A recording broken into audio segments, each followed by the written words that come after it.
NMO का ये कार्य उस राष्ट्रभक्ति का प्रतीक है जो एक चिकित्सक के रूप में, एक स्वयंसेवक के रूप में हमने अपनी विरासत को आगे बढ़ाने के लिए ईमानदारी पूर्वक, बिना किसी सरकार के प्रोत्साहन के, बिना किसी अन्य सहयोग के, हर व्यक्ति अपने भाव के साथ जुड़ करके, स्वतः स्फूर्त भाव के साथ, सर्दी, गर्मी, बरसात, सुविधा की चिंता किए बगैर निरंतर लग करके उस कार्य को आगे बढ़ा रहा है।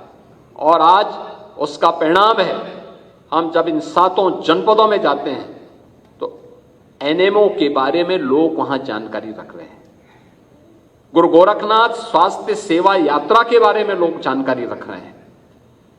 वहां से जुड़े हुए लोगों के साथ स्थानीय नागरिकों का उठना बैठना हुआ है। उनके बीच में जाने में जो पहले संकोच करते थे, आज वह दूरी कम हुई है। और उस दूरी को कम करने के साथ साथ अब हम केवल साथ साथ बोलेंगे नहीं, बल्कि साथ साथ चल करके विकसित भारत की परिकल्पना को साकार करने में भी मोदी उनका योगदान ले सकते हैं, क्योंकि उनमें प्रतिभा है। लेकिन उनको पता नहीं था। आज आपने एक रास्ता दिखाया है, ये रास्ता उन्हें एक नई मंजिल तक पहुंचाने में मदद करेगा। और ये जो कुछ भी हम करते हैं, याद रखना, समाज में अगर एक पक्ष अस्वस्थ है, ये राष्ट्र एक शरीर है। अगर समाज में कोई व्यक्ति, कोई जाति, कोई समुदाय कमजोर है और हम ये मान के चलते हैं कि इसके बगैर हम विकसित हो जाएंगे, ये हमारी गलतफहमी है। हमें विकास की समग्र और समावेशी अवधारणा को आगे बढ़ाना पड़ेगा।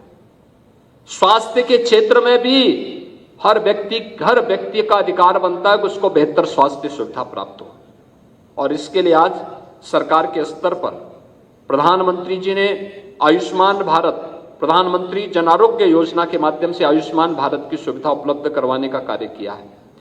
हमने उसको और विस्तार देकर के तमाम अन्य वर्गों को उसके साथ जोड़ने का काम किया। जो मैंने पहले बताया, बनटांगिया है, मुसर है, कोल है, थारू है, चेरो है, गोड़ है, सहरिया है, बुक्सा है, इन सबको भी हम लोगों ने उसके साथ जोड़ने का काम किया है और उस तबके को भी जोड़ने का काम किया है।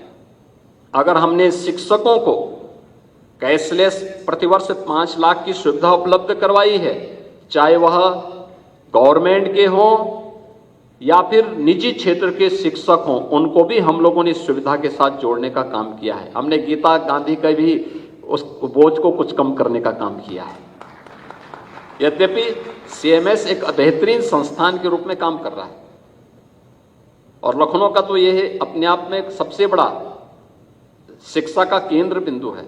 अब वो एक डिजिटल यूनिवर्सिटी भी बनाने जा रहे हैं लखनऊ में। अच्छा है, बहुत सुंदर है, क्योंकि लखनऊ अब EICT बनने जा रही है।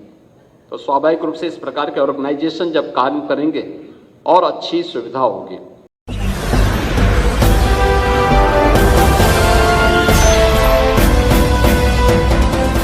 आप देख रहे हैं लाइव न्यूज 99, राष्ट्र सबसे पहले।